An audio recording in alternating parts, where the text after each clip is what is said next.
a les candases Áurea, Balbina, Daría, María, Plácida, Rosaura, Rita y Secunda, que el 2 de xunu de 1938 foron fusilaes y tiraes a la mar dende el Cabo Peñes. Les vueses voces, delgaes igual que xunglos, flotaron aquel día ente les foles, afogaes como Parténope en el agua. Alzáronse como pontes de espluma blanco, como gaviotes xixeres laiando la rabia ente les roques.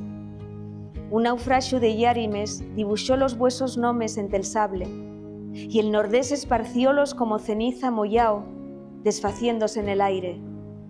El día en el que la vuesa lluz tan breve se apagó, prendióse un faro metanes del océano, cíclope encaramao al cai de la memoria, y foi la vuesa historia remus seguro, sol de xunu, que cada día hasta nos arrastra la marea.